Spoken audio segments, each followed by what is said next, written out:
Time now for the Historic Racing News Podcast. Here is your host, Paul Tarsi. Greetings, and welcome to the Historic Racing News Podcast. I'm in the illustrious company of Paul Jerd and Jim Rowler, and we have some great conversations to share with you this month.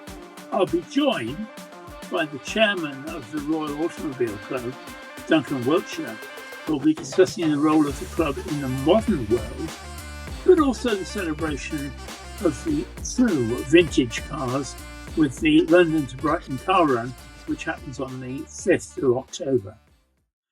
Alex Brundle is going to join us. He's very involved with the world of historic racing these days, as well as commentating on Formula 2 and Formula 3 for Sky TV, and being part of the commentary team for F1 TV as well, which we don't get in the UK, but people who are listening in other parts of the world will be familiar with. He'll explain to us how he juggles all the very varied parts of his life very successfully. Jim's going to take a look back at recent auctions. Romain Dumas talks about his Le Mans wins for Audi and for Porsche. Not many people who have done that. And the most unusual job interview that he had with Roger Penske. But you're going to have to listen to find out why that is unusual, to say the least.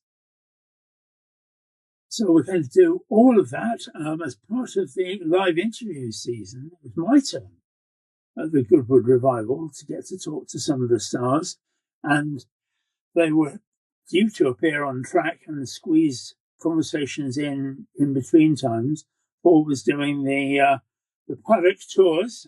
I was gonna ask how you elbowed him out of the interview gig. Now I know.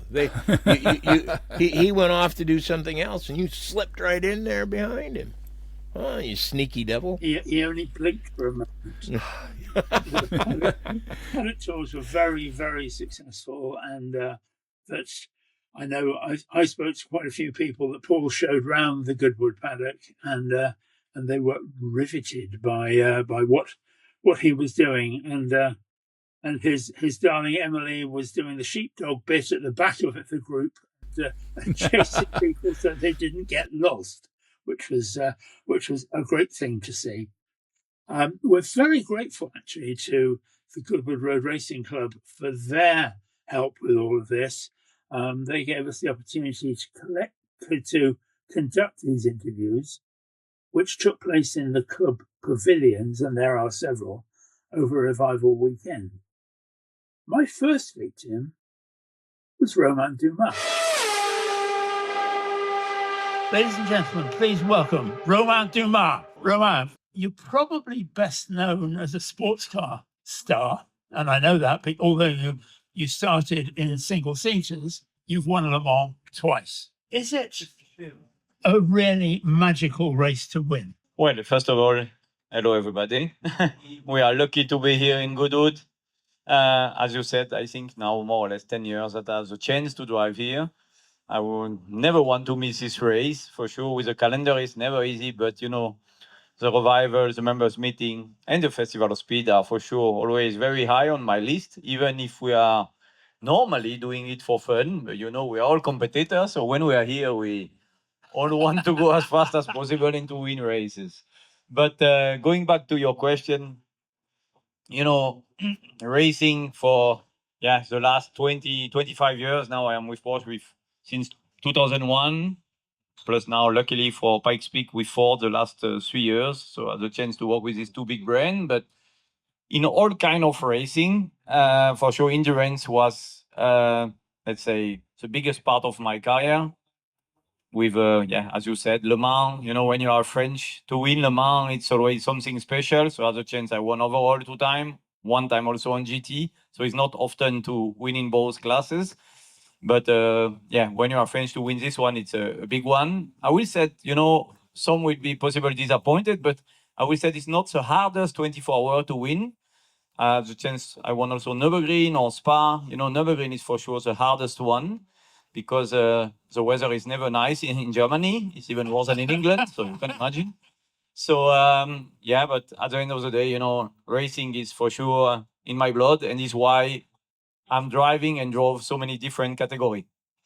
I'm interested to hear you say that about the Nürburgring, because the Nürburgring 24 hours, of course, is partly on the Nordschleife.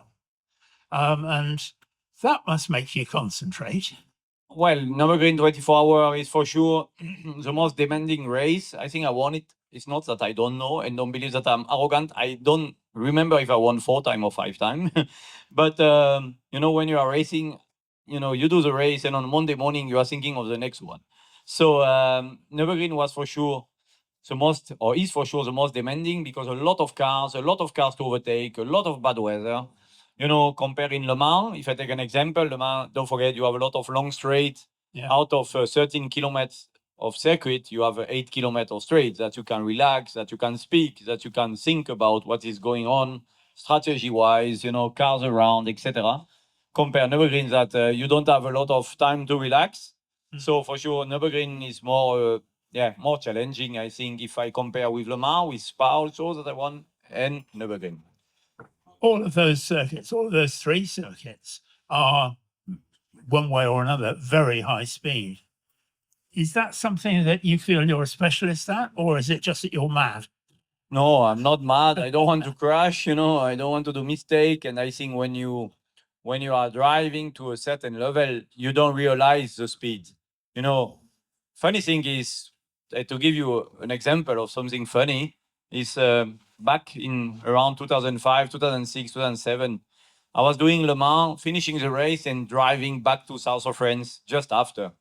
And at the time, it looks a little bit old when I say that, but at the time you could drive faster in France on a highway. Yeah.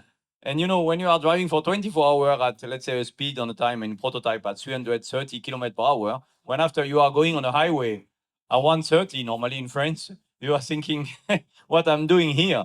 So I was driving back, for sure, much faster than that. But speed is always, a capability with your visibility. As soon you get the reason, you don't know if it's 320 or 340 or 240, You get used to it. Now, you won Le Mans with Audi and with Porsche.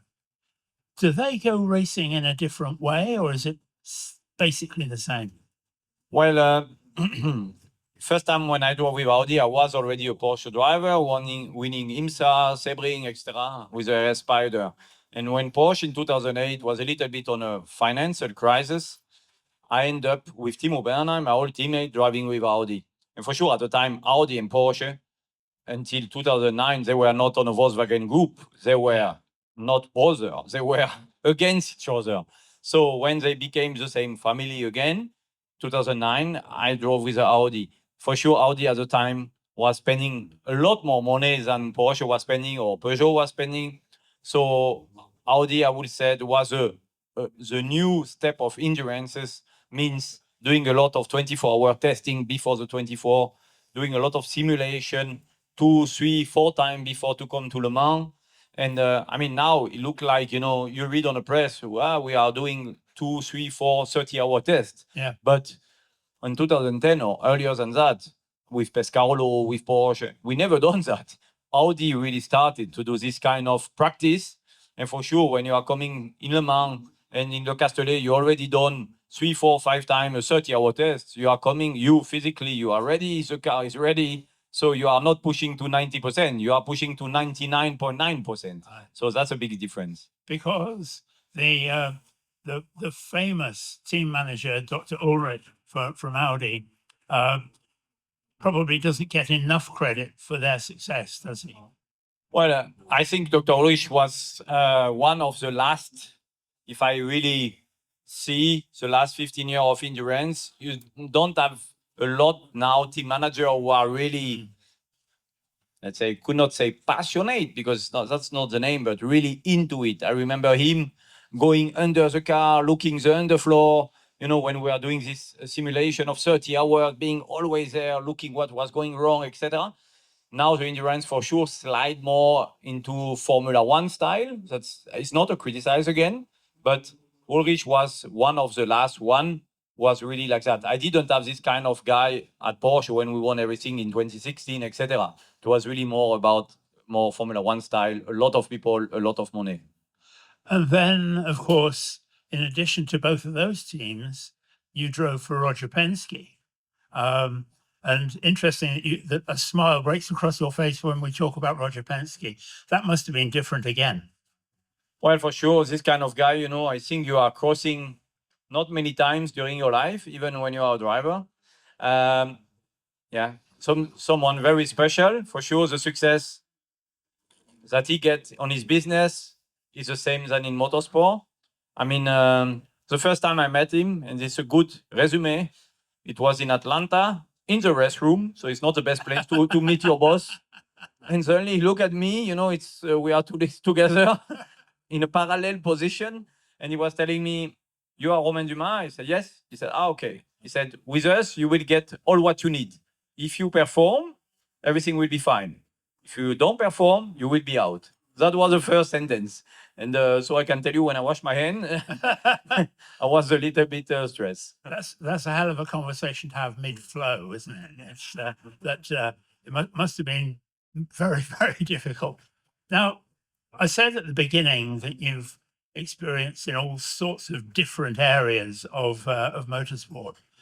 The Dakar Rally, you've done that 5 times, maybe more.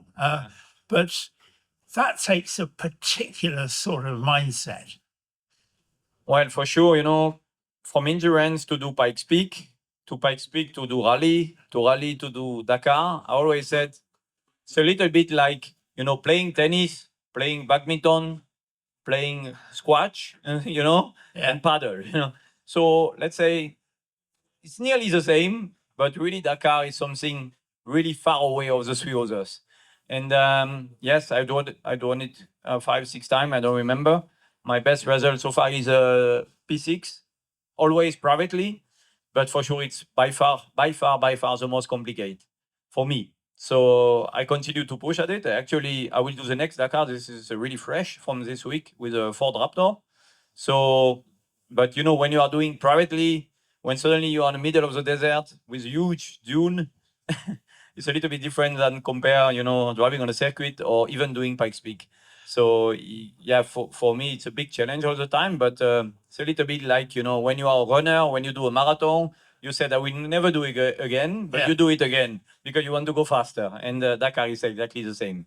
You've mentioned Pikes Peak, which I've always felt that it was an event for people with no imagination because it's really, really scary, isn't it? I mean, you're going up that huge hill, no barriers, sheer drops. I mean, up until comparatively recently, it was a dirt road, but now at least it's a tarmac road.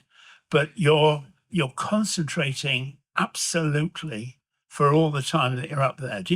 Is that a challenge that's unique?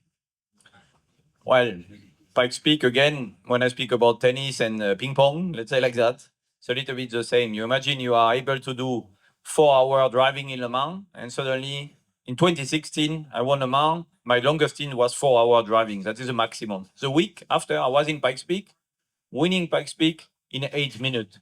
So in 1 week, I drove 4 hours. The next time, I drove 8 minutes. And what is a little bit crazy about Pikes Peak is even if you do only 8 minutes, with altitude, you start at 2,500 meters, you end up at 4,400 meters.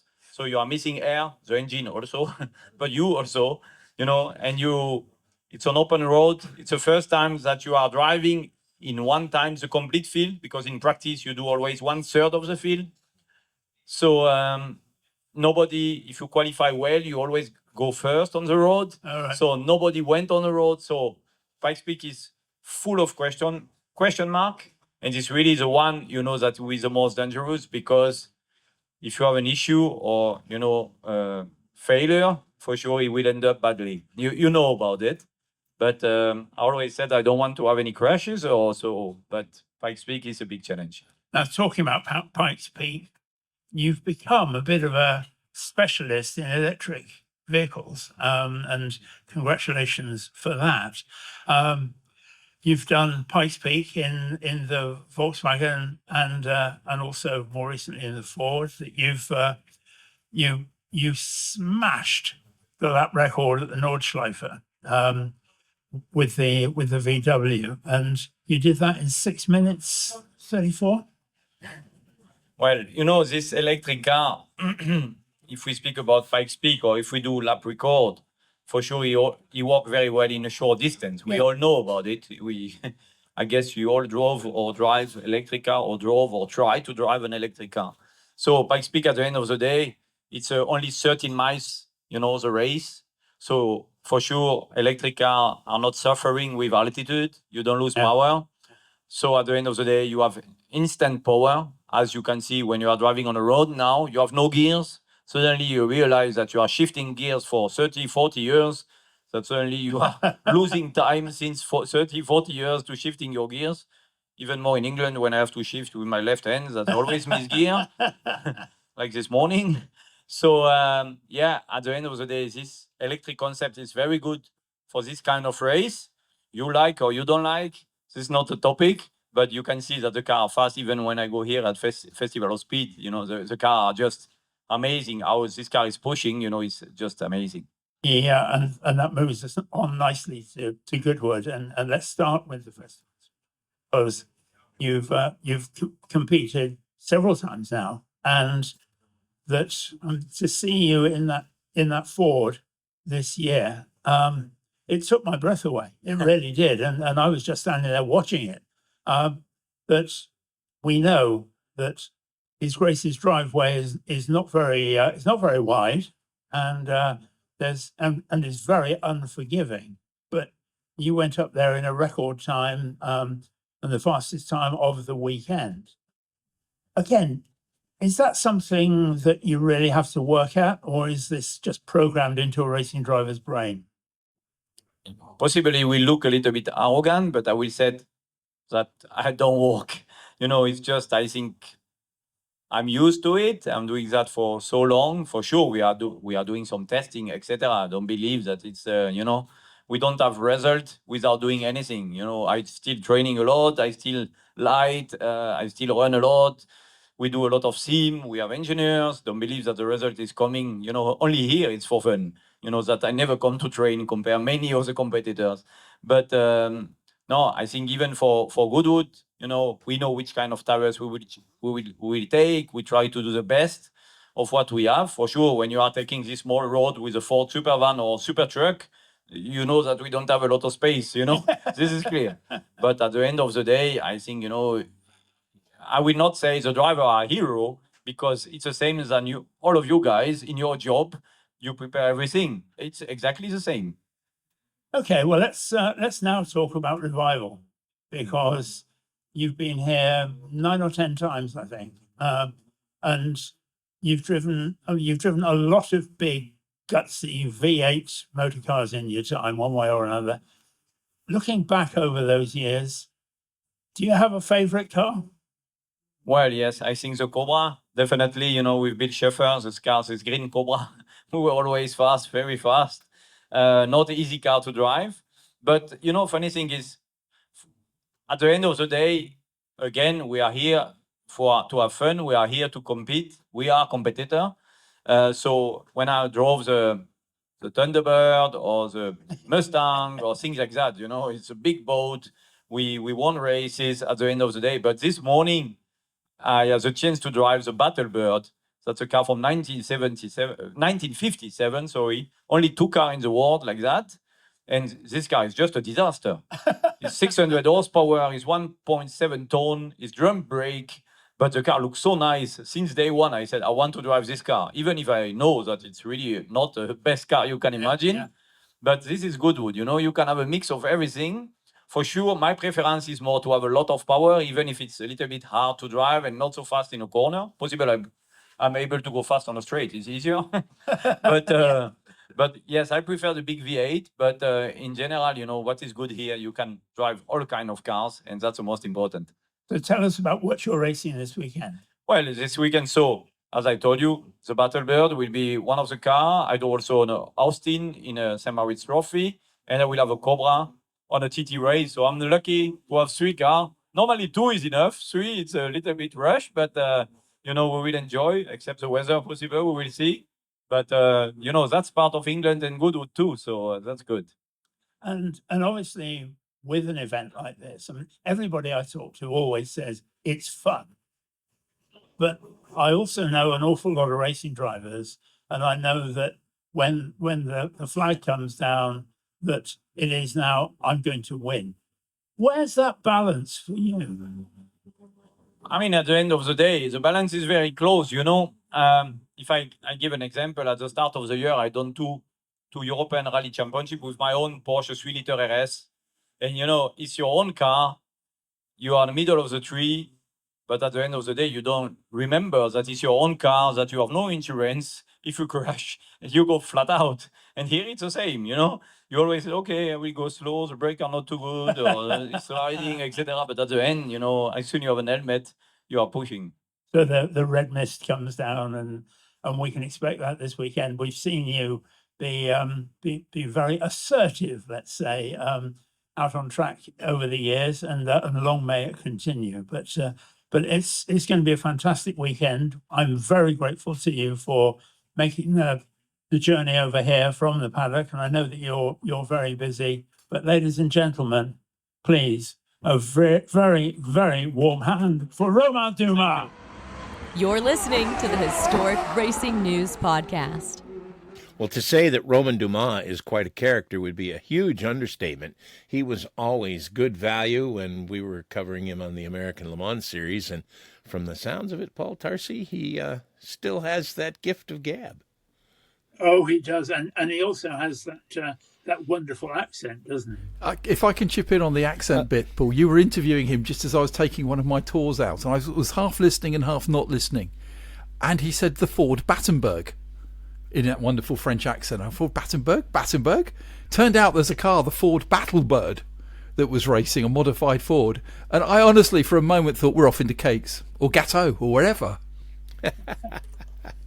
I often, when I hear Romain, think of, does your dog bite? He's not my dog.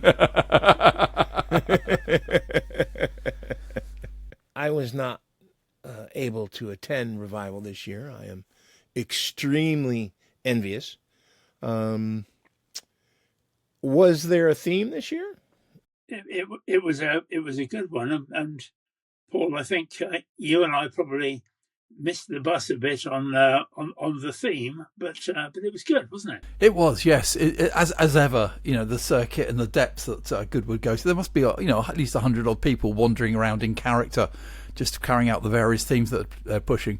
The main theme on the way in through the main entrance, you came through past sort of various psychedelic coloured tents and into a hippie encampment where they would be joyously singing songs, exactly, running around, and then get raided by the police about every hour or so and all arrested, and then they'd be miraculously back there in a little time. But no, as ever, it was very, very well done.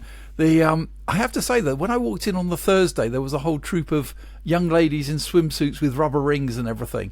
And given that the weather was hit and miss, shall we say, that was a... You mean hula hoops?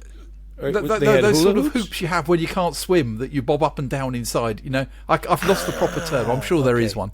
And if they had 3 days of that, given how the weather was changing by the second, that was a tough gig. I tell you, one of the things, dear listeners, that if you can't attend Revival, there is an outstanding live stream that is done each year of all 3 days of all the racing action.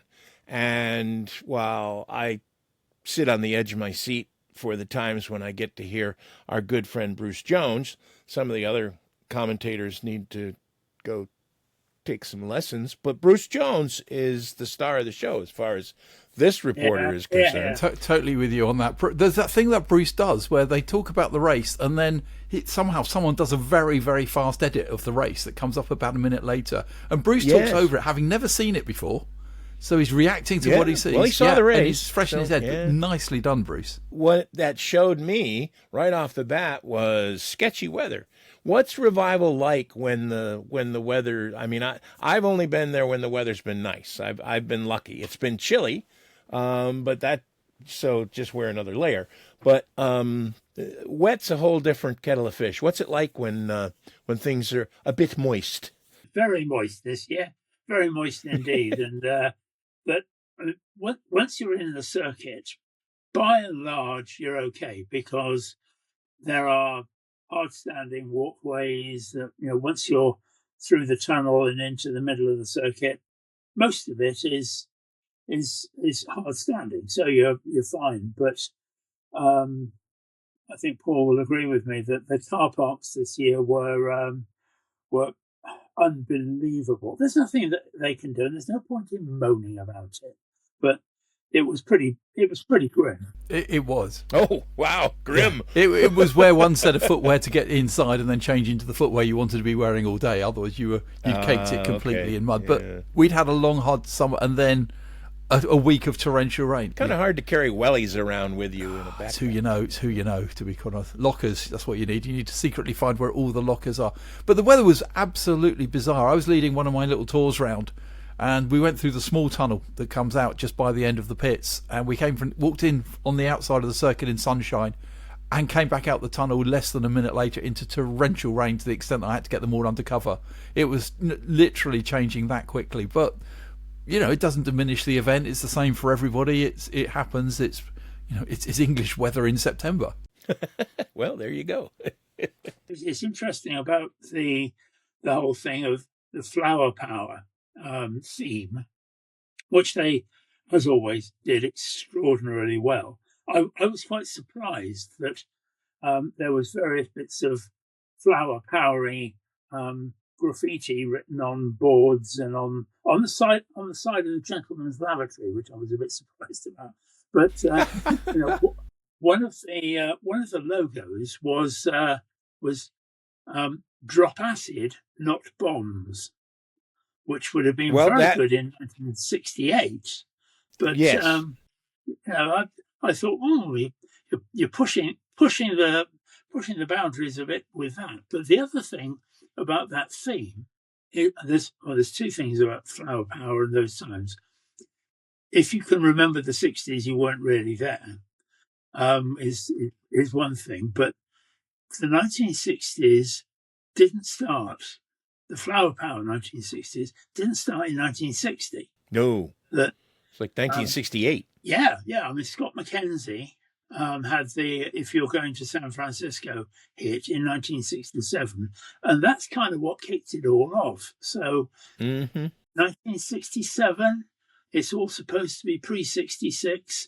Now, I'm not saying that I'm a purist, but perhaps it was stretching the boundaries a bit. I don't know, Paul. A couple of years ago when we were there together, you were head of the flower power thing with your long hair and your throwback to the. I'd forgotten 60s. That outfit. Yes. Yeah. I think there needs to be a Facebook post to one of those pictures. Oh dear. To prove. Oh dear. To prove yes. I happen to have those. Maybe I'll get that done. Oh, thank you, Jim. In fact, you're welcome. I'll tell you a little thing. Anything for you, Paul. I'll tell you something about the 1960s. I went for drinks with a neighbour a couple of weeks ago, and I wore a very nice, what I thought was a very nice sort of shirt, which is made out of patches in yellow and pink and white and green, and the patches are about 2 or 3 inches square. And I thought, this is nice. This is a nice thing to wear. And I walked into my neighbour's house, and he said, "I bought that shirt from Take That in Carnaby Street in 1967. And I thought, okay, maybe it's coming back into fashion. But no, it was good, and the themes were good, and they're always very good. I mean, the whole event has changed hugely. When I went, I mean, I've been to all. I've been lucky enough to go to all of them, and that with that, the first one was all about the racing. It was all about the cars. It was all about the racing. It was nothing other than racing and an air display. Now, it's changed hugely over the years. It's now very much more an event in every sense. Mm-hmm. And it's up there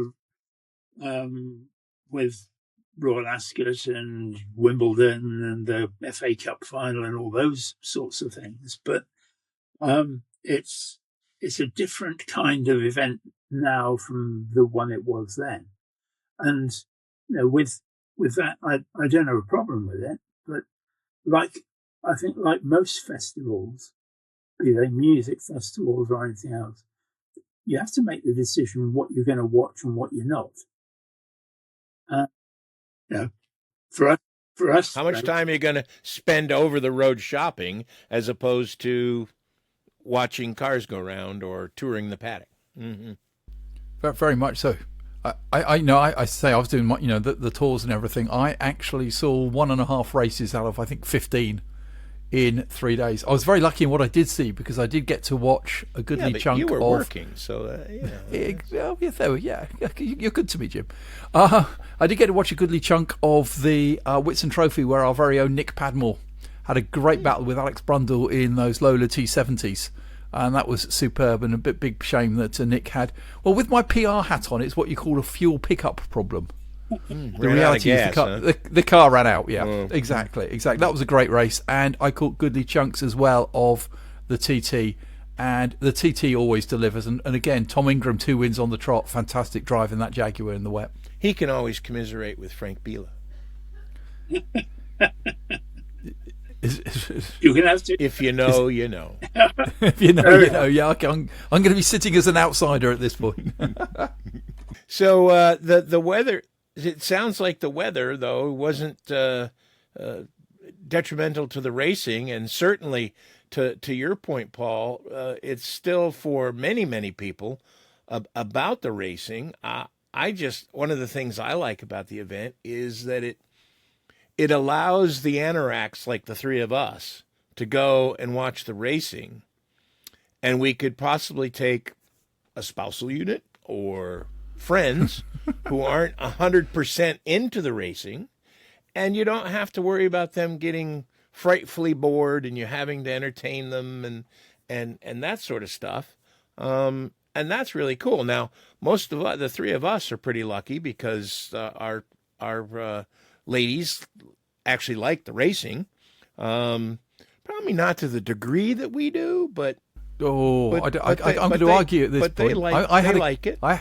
I had a glow of pride when I went back to the grandstand right at the start of the TT, and my good lady Emily was sat there with TSL on her phone to watch the live timing. Wow! And I thought, I've cracked it. I have won. Wow, you have. That's pretty good. I mean, I was impressed the first time I took Betty to Watkins Glen, and she went off on her own because I was working the pit lane for IMSA Radio, and she came back after one of the support races and said, I found 2 or 3 great spots to watch from. And I was like, oh, that's my girl. That's what you do. Hey. Winner, chicken dinner. It was an interesting one and a great revival. And Jim, we're going to have to get you back. Definitely. Oh yeah, it will definitely be on the calendar for next year. One of the busiest people at Revival was Alex Brundle.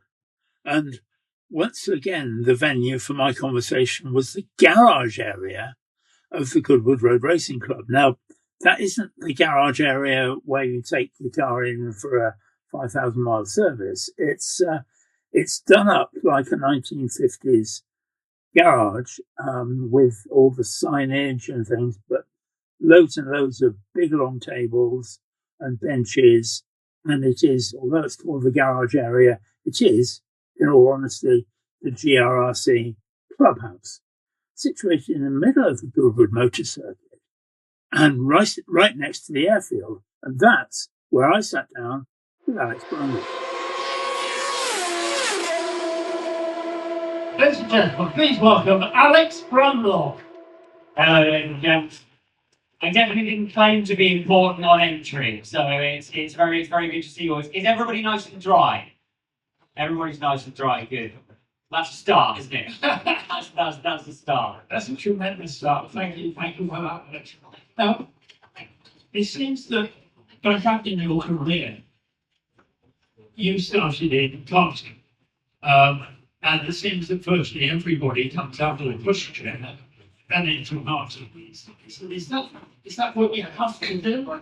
Boringly traditional, isn't it? That 4 years old now. I'm seeing youngsters being thrown into a car. Yeah. So that they tell them which way around the circuit goes, and then give them a gentle push out onto the racetrack, and that's how kids are really starting. Seems to begin earlier and earlier, and then of course they arrive earlier and earlier on the banks of Formula One, and we end up with teenagers behind the wheel of Formula One cars, and Kimi Antonelli sitting his exams in the middle of a Formula One season and doing his driving test while he's busy doing rookie tests in a Mercedes. As is the nature. But yes, I did start in karting. Very much enjoyed it. My father never raced cars, so no. So he did. We're supposed to call it grass track racing, which is the posh way it's referred to in Norfolk, but it was back racing really. The way Dad began. So he detested karting. He didn't really understand it. So I progressed onto cars just as quickly as I could, and went on from there. I'm old enough to remember your dad and your granddad racing together in the World Hire 24-hour race. And I've just bought the car in which they did so. So we found it. I'm not going to call it a barn find. It was somebody else's barn find, I think. The Toyota Celica in which they did is sitting at the moment in a garage not too far from Silverstone, and I'm really hoping that we can bring it to Goodwood. Would that be fun?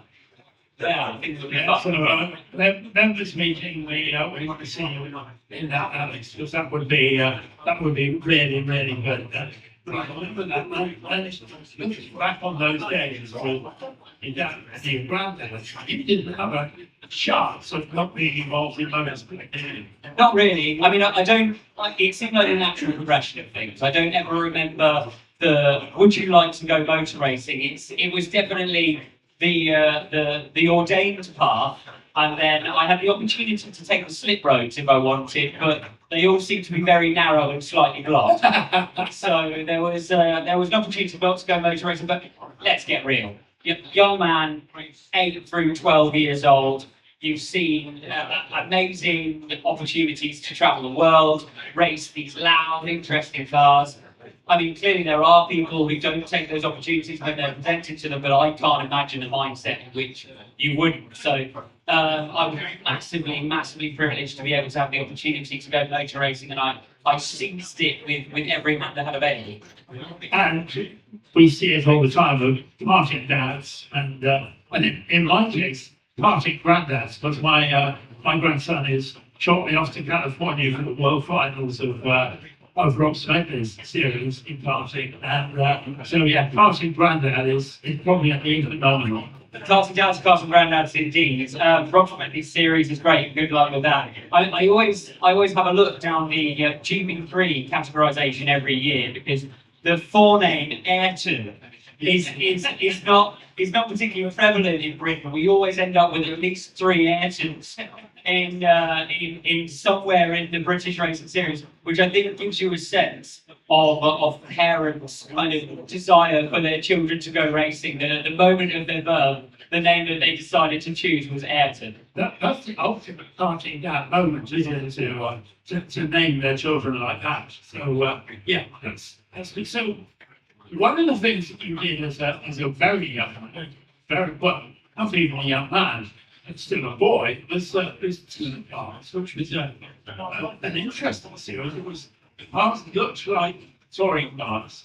They were plastic bodies and they were race cars. And that didn't train. I thank God they weren't plastic bodies with the way we used to drive them. Frankly, they were relatively cheap to repair, which was a good start for a load of 14 and 15-year-old drivers. Lovely little 4-cylinder Mount Tune, I think, used to do it. Mount Tune Ford engine, and it was a great series to be involved with. It was either that, or you could do Sax Max, which was a tuned up Citroen Saxo at the time. This was before Ginetta really grabbed a stranglehold, and Lando Norris started turning up and moving through the Ginetta Junior series. But yeah, we did that. Actually, there are Dakar alumni scattered all over Goodwood today. Max Chilton's here. I think Oliver Webb might be here. So indeed, one of the other alumni of that series, Jolyon Palmer, made his way to Formula One.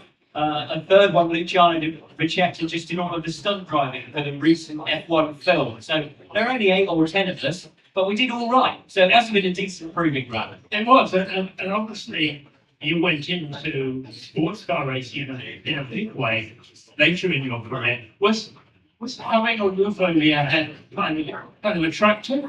Well, I mean, it's a testament to how ancient I am. That originally, when I jumped in a Le Mans prototype, it didn't have a roof over my head. You're not allowed to do that anymore. I mean, it always took me a minute to get going, you know. And so I think kind of sports car racing really suited me.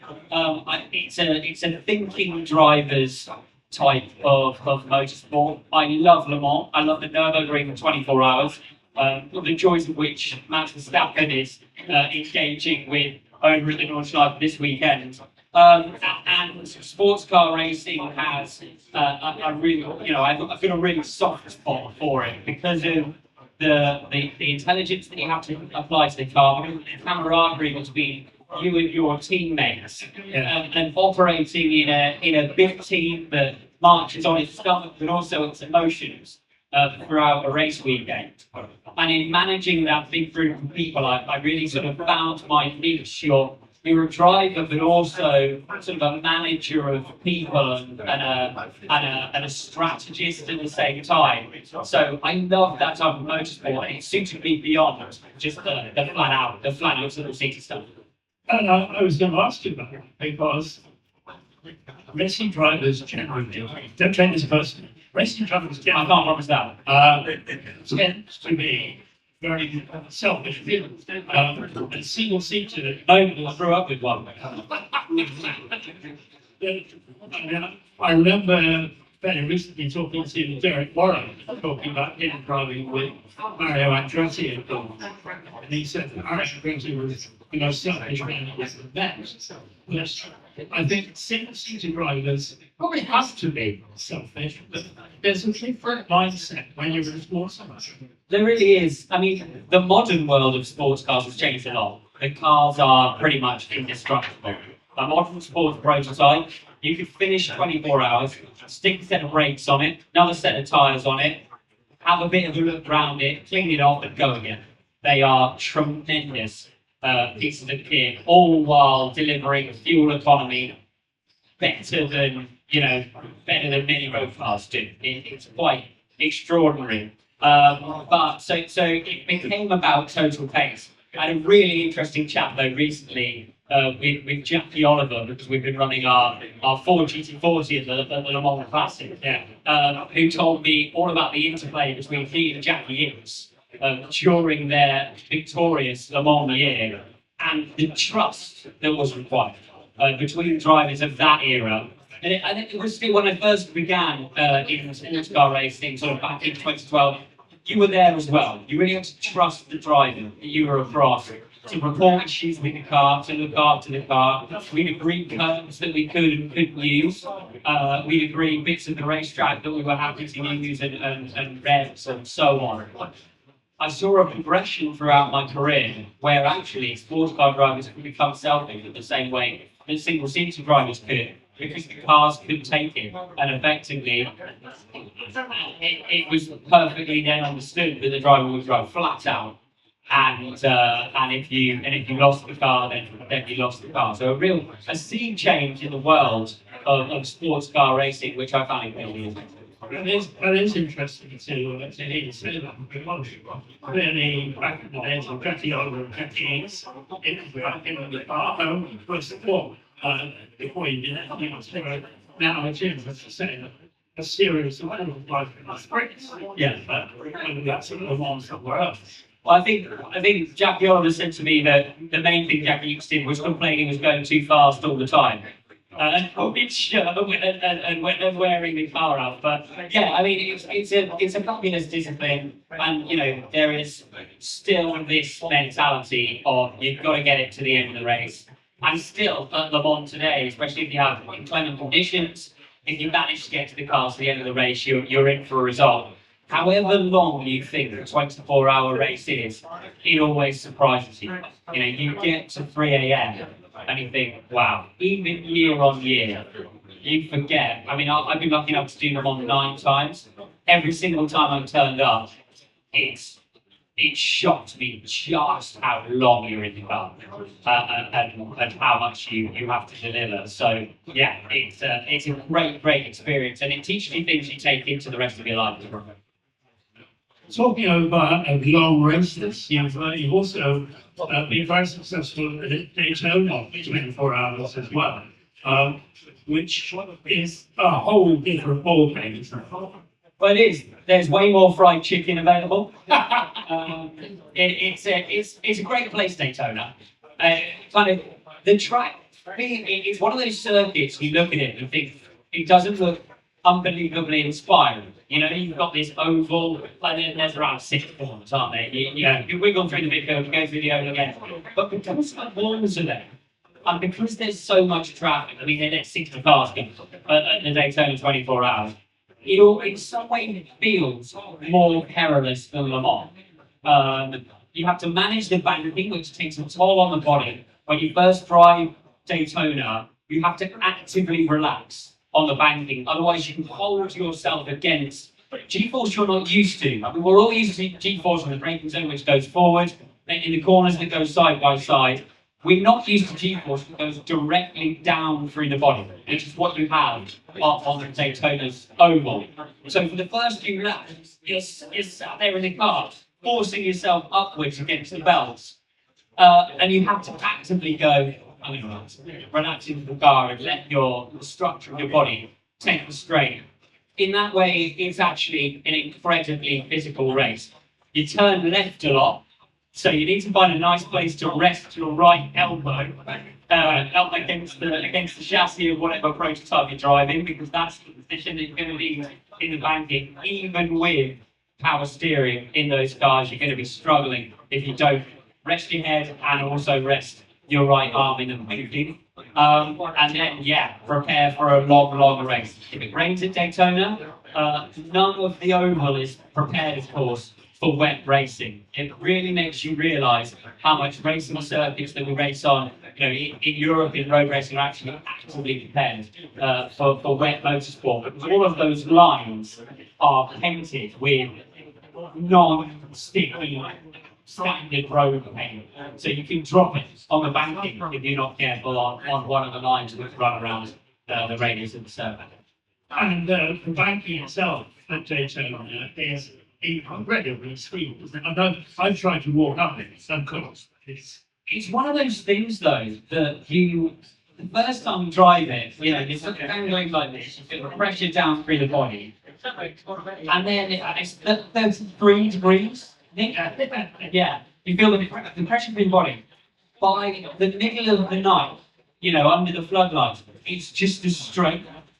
And you're sat there with your finger on the radio button, with one arm on the side of the cockpit, doing the full Dick Trickle, and just going, yeah, we need a little bit more of this, we need a little bit more of that, how many laps until we think. It just becomes a normal part of driving this circuit. As the bumps do at Sebring, for the first 5 laps, you're hitting your arms, you're bashing your legs on things. By the time you've got halfway through your first spin, that's just the racetrack. And you settle into it.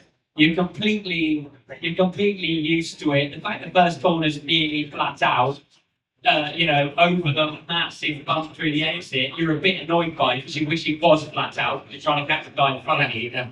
So these racetracks just become the playing field.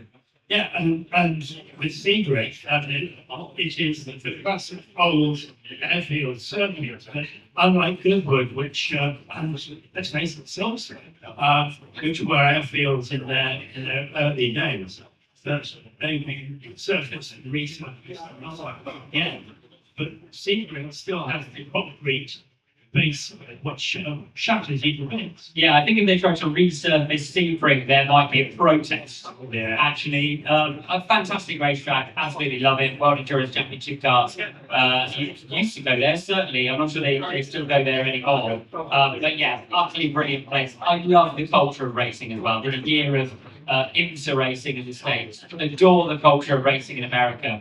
It feels like incredibly professional amateur racing. Yeah, the vibe is amateur. The feeling is friendly. Then the on-track stuff is as good as anywhere in the world. So it's that friendly environment that you get in sort of a club, Lotus Cortina race at Mallory Park, where everyone's fist bumping in the pit lane and swapping cans of Pepsi between their RVs. We go out on track, and all of a sudden, it's the World Endurance Championship. Yeah, quite incredible. So yeah, I adored the year I spent there, effectively driving a big GMC truck around between, Laguna Seca, Circuit of the Americas, Road Atlanta, etc. So you did the big road trips. Oh, I did, yeah, effectively. I mean, went out there with Ligier. We were very much camping from France at that point. Turned up with this funny French prototype, and the whole team more or less lived out of an articulated truck, a big Penske Renter hall full of tyres, and my GMC truck. I distinctly remember washing the full team's kit in a La Quinta, which is effectively an American Premier Inn, with the big washer dryers and Tide powder, that I bought from the boards. It was a great year. We got some great results, but very old school methodology of racing. Yeah, and I completely agree. I think that racing in the US is completely different, and I think if we live in a world which is about the motordromes, the autodromes, and I would include Silverstone, Monza, and all those places which are now very slick and very well presented. Sebring is none of those things. It's very basic, very few facilities, and yet it's just a blast. Yeah, it really is. I mean, I think over the years at Sebring, I've stayed in an outbuilding with a cage around it. That was the fun. That was, I think, probably the most fun place I've stayed. I was handed a key over the reception, and the lady said, "Lock your door." As she handed me the key to my hotel room. A half and half old folks home was another one. There's never anywhere to stay in Sebring. It's really middle of nowhere. 1920s, a 1920s hostel was another all-time great. But it's a quirky, characterful place to stay. There's one Starbucks in the middle of town, and if you want to meet all of the racing drivers, if you ever go to the Sebring 12 hours, we're all coffee addicts. We spend a lot of time. We don't drink much, obviously. Everybody's training, so we end up getting into our coffee. So if you want to find all the racing drivers at Sebring, they've all traipsed into the middle of town. Nobody wants a hotel coffee. Everyone wants a Starbucks. There's only one in Sebring, so it's always a good bet. Amazing characterful venue, and I agree with you on the sort of motordrome culture in Europe, and it really changes the way that the drivers in Europe drive as well. There's a sort of, I'm going to fling this at the corner, see if it sticks. If it doesn't stick, it doesn't matter. And I'll have a go against that. You just can't get away with it. The old school racetracks, just like the one standing here. Yeah, absolutely. And just moving forward now to the Coventry work you were doing and the blended work you were doing. How did that come about?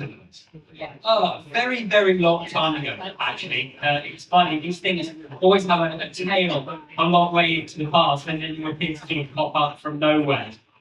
So when I finished doing the Duty Free Championship in 2012, I was standing around in the Silverstone paddock, my first year of sports cars, 2013. Will Buxton came and fished me out of the F1 paddock. Somebody dropped out of GP3 Coventry, a series that I just finished doing, and asked me to come to the commentary box. I did commentary for the GP3 and GP2, the Formula 2 and Formula 3 at the time. as it was then that year. Carried on, did it in Monza, carried on, did it in Spa. Then I let them down very last minute because I was still a racing driver at heart at that stage. Offered a works Bentley test and told them about 2 days before I was going to be going to Portimao to do the works Bentley test and not going to whatever the race was next to do the commentary. So was slightly deleted from the process at that point. Then ran into the guy much later in my sports car career at an RAC club meeting where I was speaking with another Le Mans driver, Mike Conway, a little bit later on. And they invited me back to start again. That was around, oh goodness me, would have been 2020, so five-ish years ago. And never looked back since. I mean, World Endurance Championship was still ongoing at the time when I first started commentary. I never considered that it would really be anything other than some pocket money and a side hustle. Here I am calling Formula 2, sometimes Formula 3 these days. My main gig, of course, you won't hear me in the UK, would be F1 TV, which is the subscription service for Formula 1 that goes around the rest of the world. So that's the gig, presenting Le Mans as well. I would still much rather be driving in it, but that's the way the cookie crumbles, and I love it. It's really good fun. I really enjoy that moment where you get to connect with the audience and explain something about motor racing that they haven't previously considered. It's lovely when people come up to you and say, I never saw it that way. Thank you for explaining that. My enjoyment of the sport, which I love, has increased. So, I'm having a great fun. So, talk me through a typical Grand Prix weekend for you. Yeah, that's pretty busy. That's pretty busy. So I'll rock up in time for the big series stuff on Friday. Then generally come directly from calling feeder series for Sky into Press for F1 TV. Commentate on the first spring practice, then back into Press for F1 TV as well in terms of punditry. Formula 2 qualifying for Sky. Then same again for the second practice, presentation, commentary, and presentation. In the next day, we'll generally be working on analysis pieces. So I'll then jump into the data room with our data team and be looking at graphics. I work for Formula 1 themselves, so I'll be looking at sort of the graphics that are going to go out for our pre-show, the evaluation of F1, and what sort of things we might want to graphically represent. Commentary for all sessions again, and then I spot in the race for our commentary team and do really quite friends. So I effectively arrive as sort of the Anthony Davidson of our broadcasting, which I would never compare myself to Anthony. He's a fabulous analyst, but that's my role in our production. And you're pointing out to the commentary team, look at this, the guys in several places, catching the guys. Sure. I mean, we have Alex Jakes and Joey Palmer. If you follow Formula 1 on social media, those are the two voices that you'll hear. Yeah. And I'll be in the back of that commentary box. Sometimes turning up on air if we have a red flag. They'll lob it at me and go, Alex, say something, nothing's happening. And then I'll be pointing out to Alex. Normally they're across narrative number one, right? The lead of the race, how it's going to change, who's going to stop when. I'm in general engaging with narrative number 2, 8 through 10, something happening in the back. Is there a gap for Charles Leclerc to fit into and adding a little bit of background? I'll then scoot through and find footage for them if there's an incident in the race and give them an early take on how that incident's played out. So a little bit of TV cheating. No, it's just TV, not TV cheating. No, you won't hear me say that.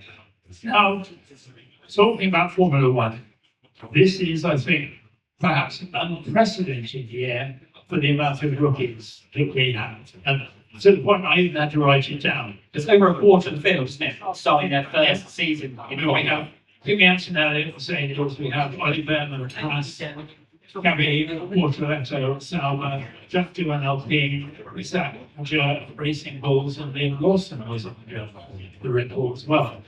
Where do you rate those people? Who's going to make it to the rating? So there are 2 rookies that stand out for me. I'd be interested to hear if we all agree. I think Gabriel Bortoletto really stands out. He's 10-6 at the moment to Nico Hülkenberg in terms of his qualifying. In terms of his qualifying performance, he keeps on delivering great race performances. Jonathan Wheatley, I believe, turned Sauber around just in time to become Audi into the next regulation set in 2026. That'll be really interesting. Pit stops have got better. Car performance have got better. The first upgrade that's worked for Sauber in about 2 years came around 6 races ago. So fantastic stuff from them. Bortoletto really delivering. Fernando Alonso, who manages him, early on this year said, I'm really not sure that Gabriel is going to have the car he needs to be able to deliver the performance that I think that he is capable of delivering. But I think Jonathan come into that team amongst others and really moved it forward. Isaac Hadjar is also delivering really, really nicely and putting, I think, at this stage, a lot of pressure on Yuka Tsunoda in the second Red Bull. To see if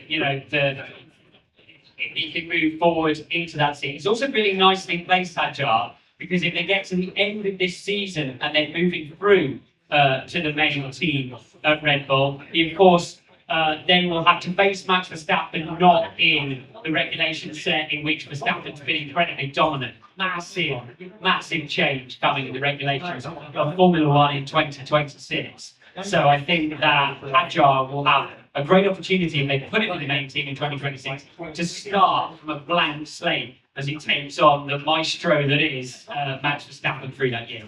And you mentioned at the top of this about Kimi Antonelli and almost getting in his colouring book while he's getting ready for qualifying.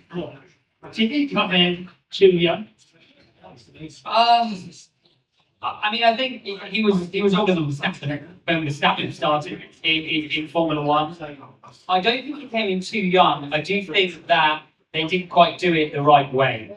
I think Mercedes sticking him out for a free practice session where he eventually crashed the car in Monza, low fuel and new tyres, to set the world alight in FP1 number 1. I don't think it's ever going to be good for a rookie's mindset. I mean, if Antonelli is going to finish anywhere near to George Russell in that Mercedes, he has to beat at least 2 Grand Prix winners in every race when you look through the field. So that's the challenge that he's up against. It's all very well being in the Mercedes. He has to go and manage the tyre, has to go and make the overtaking moves, he has to go and plan the race with the strategists. It's a tough thing to do. So I think Kimi has a bit the toughest ask, I would say, of any of the rookies that have come in. That being said, I don't think the pressure has done him much good in the expectation that Mercedes have there, in the fanfare that they built up for him before he's driven the car. And it's a shame because I think he's a talent. And it handled in a different way. This year could have gone much better, still can go much better, but he looks under pressure at this stage of the year.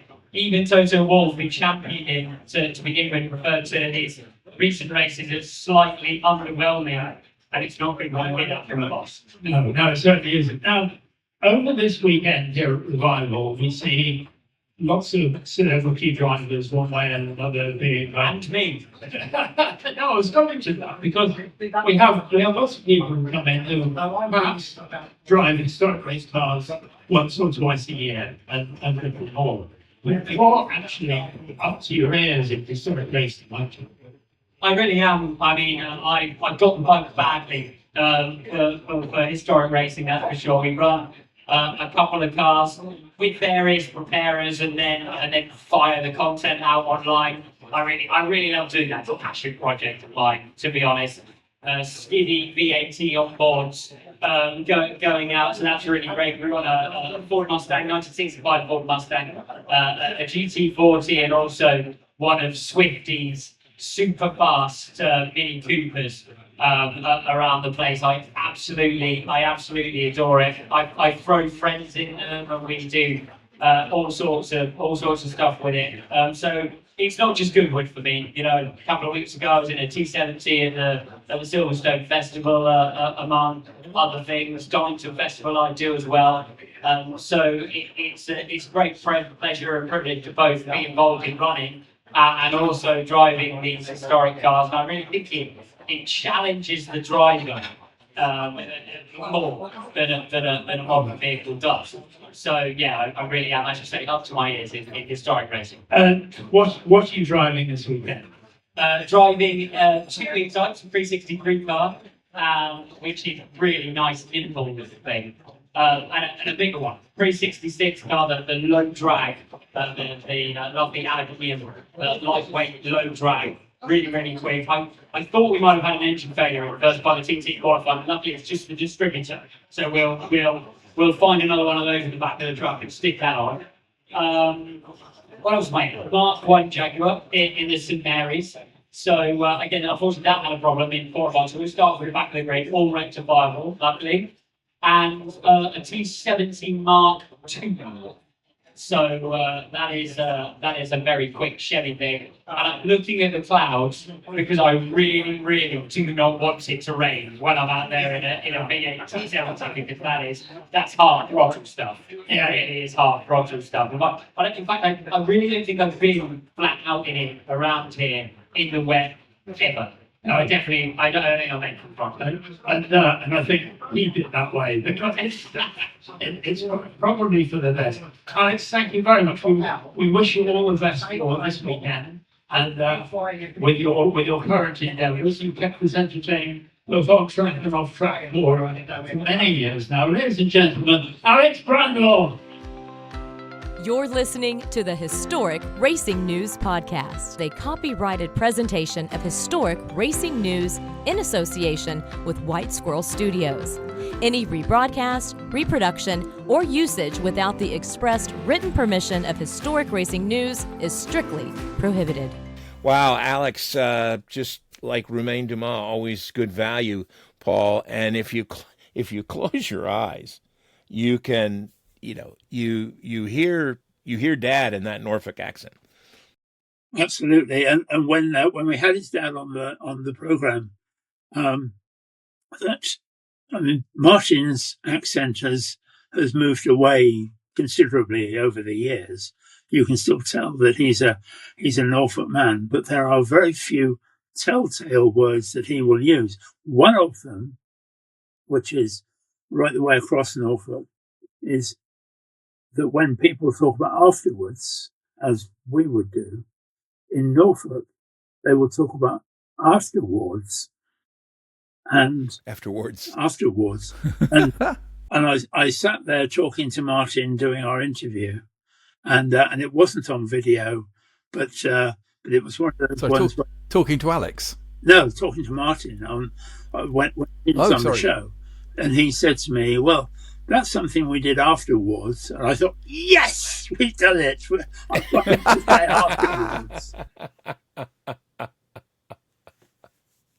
Now, another big part of revival is something that happens certainly off the racetrack, and that is the annual Bonhams auction. And we here at Historic Racing News like to keep an eye on this auction specifically, because there are a lot of competition cars that cross the block at the revival auction. Did either of you two get a chance to go over and see any of the sale? I'm embarrassed to say no, I didn't. Well, yeah, I never made it back across the bridge, having crossed it first thing in the morning. Unfortunately, I saw very little of across the road.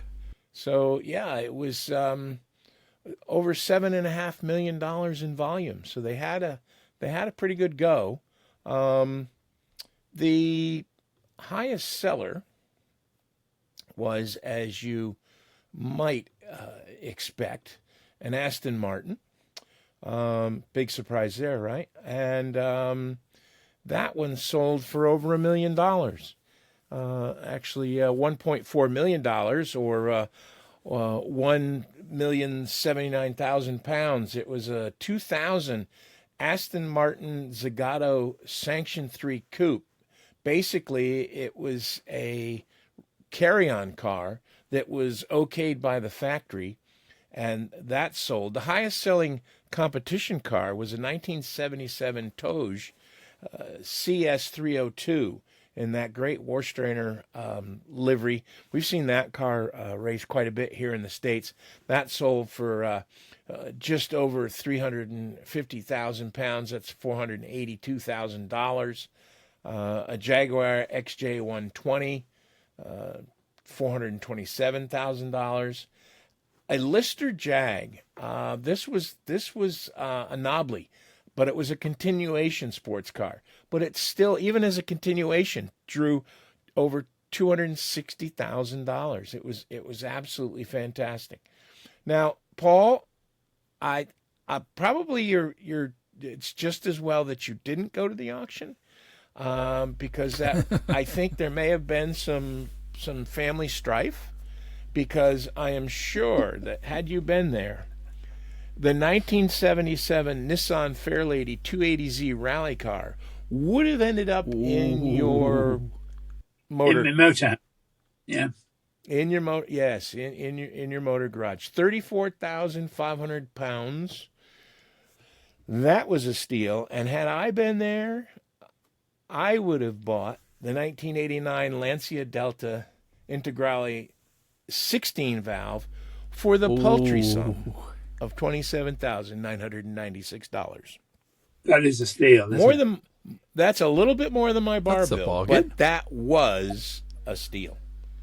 Yeah, that was a steal. So, actually, but $7.5 million was a pretty strong effort.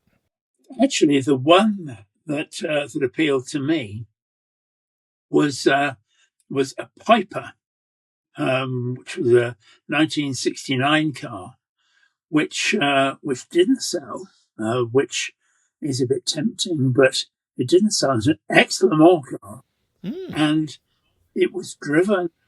It was driven at Le Mans by a friend of my dad's, a man called Tim Lalonde, who drove it there in '69, and because it was running a 1300cc engine, and the ACO at that time were determined that class would always be won by Alpine, they just wanted. But that's the way it was. But I remember Tim Lalonde telling me, as a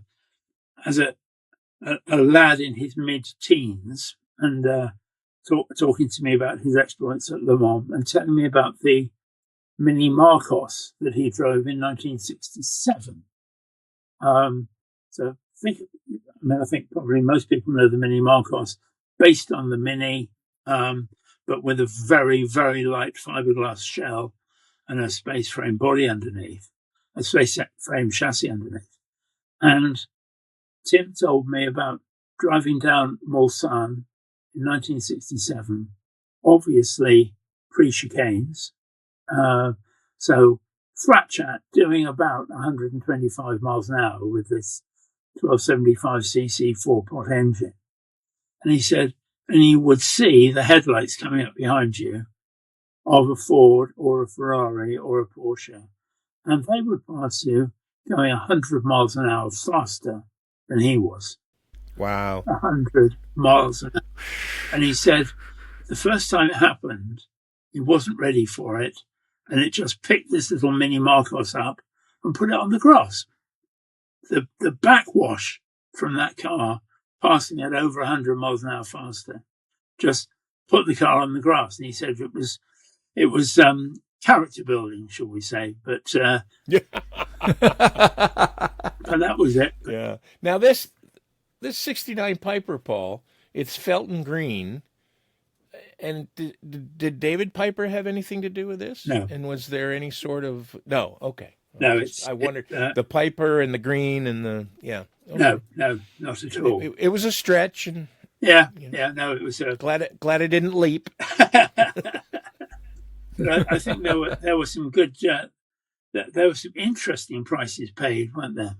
Yes, yes. And like I say, $7.5 million total. I thought they were, I thought it was a good auction for Bonhams. And again, there were some bargains to be had, which, you know, you don't really think about that when you're thinking about, people that are going to a luxury car or a competition car auction don't tend to be looking for bargains necessarily, but sometimes there are some to be had, and that's one of the cool things about the whole auction thing. One of the other cars I thought was really cool was one of the things that we got to see at Zandvoort, which was the Formula 3 single-seater, the 500cc cars.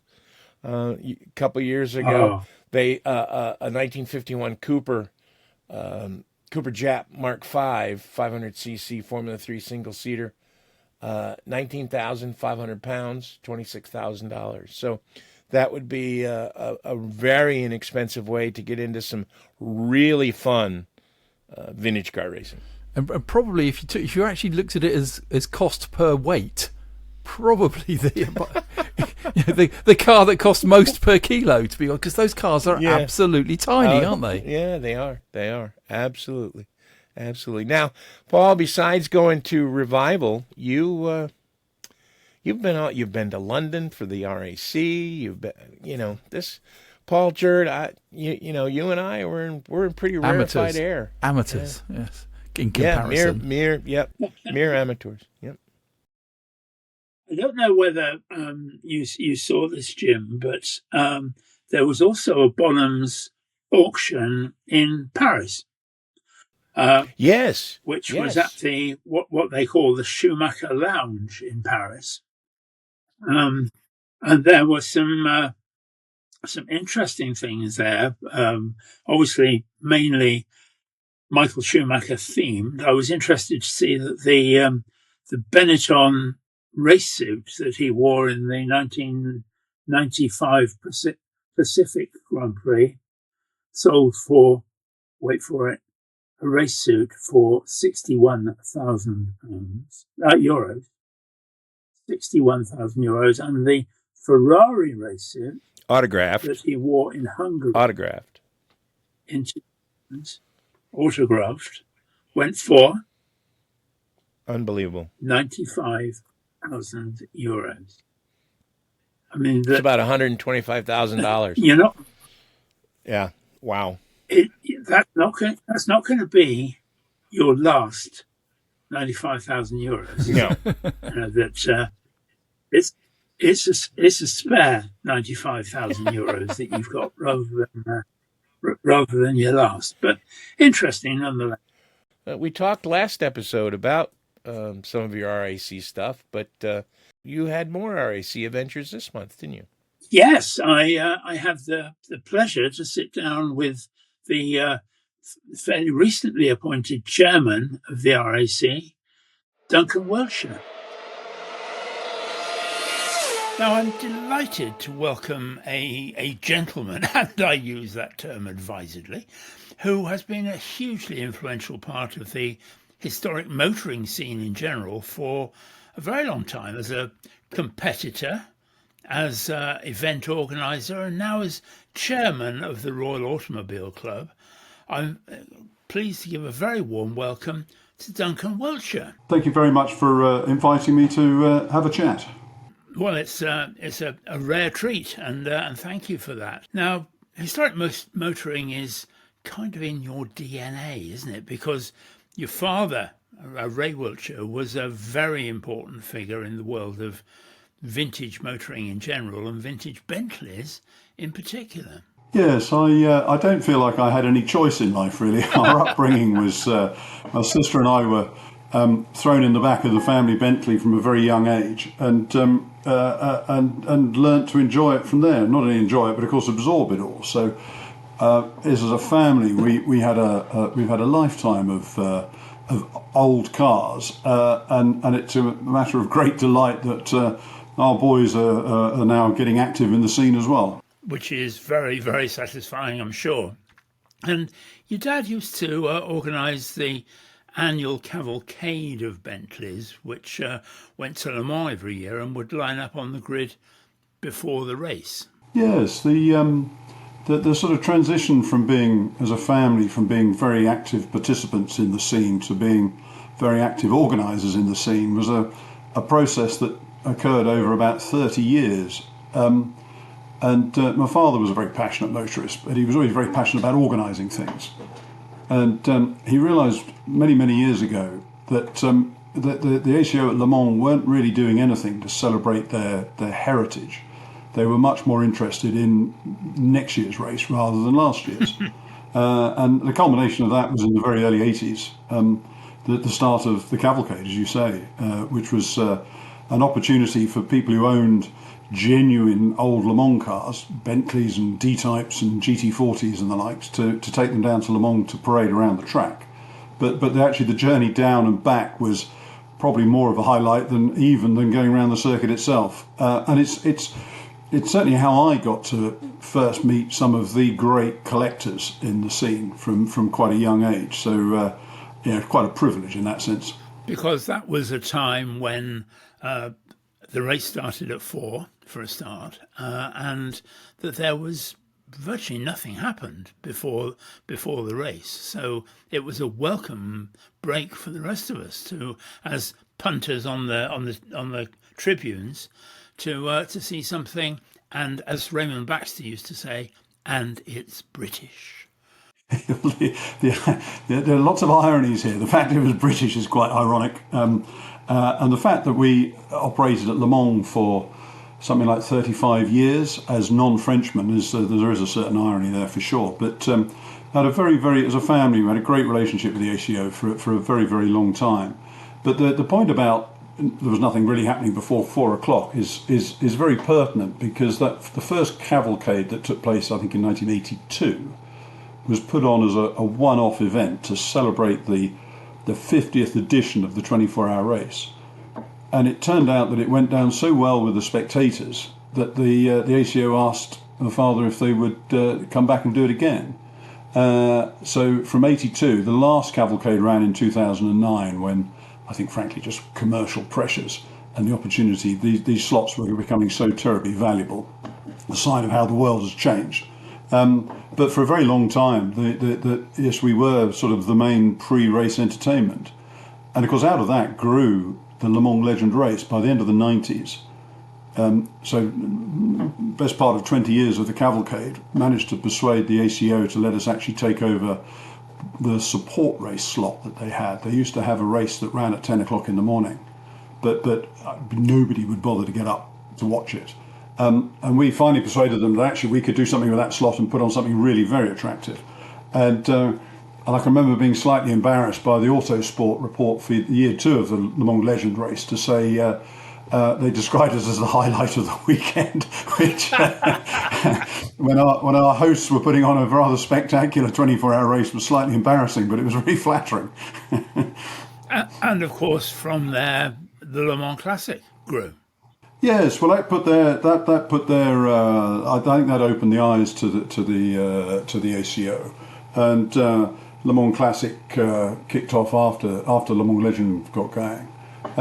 But we ran the cavalcade up to 2009. We ran the Le Mans Legend race up to 2015, and by which time I think our friends at the ACO had really understood the value in heritage.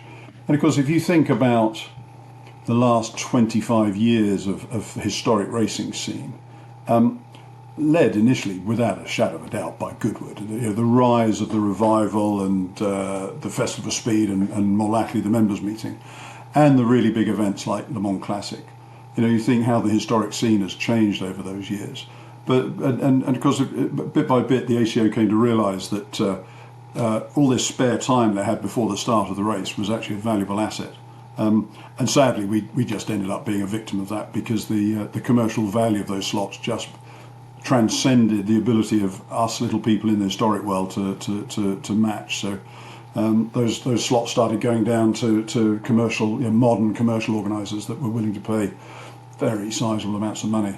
But they were great days. I still pinch myself to think that for so many years we had these wonderful golden times at the 24 hours, and it's what begat motor racing legends. After the Le Mans Legend race in 2000, first one in 2001, the old man passed away in 2002, which wasn't altogether expected, and realised that rather than being a very sizable, almost a hobby business really, but it was very sizable and run very professionally, but it was very much a sideline.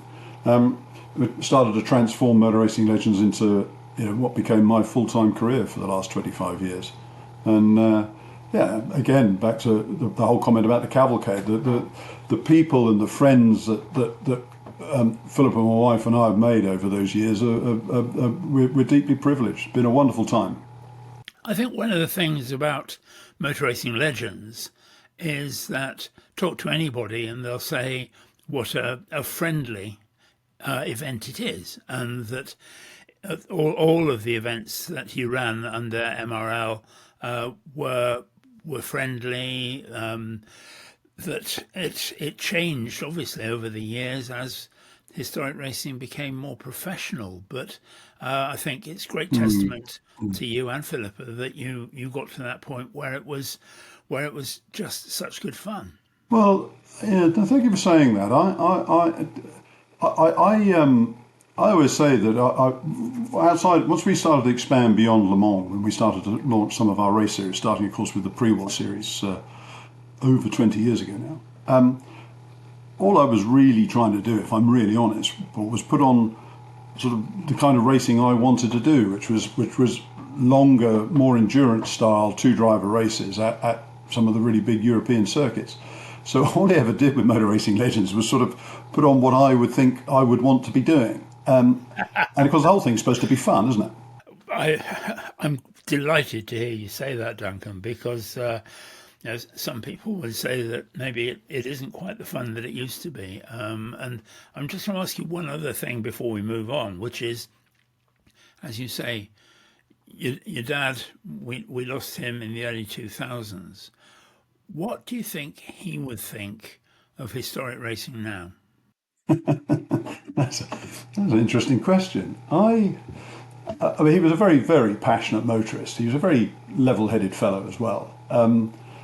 But he very traditional chap. I think he would revel in it, if I'm really honest. He was always more interested in what was actually going to happen tomorrow than what happened yesterday, despite his huge passion for history and heritage.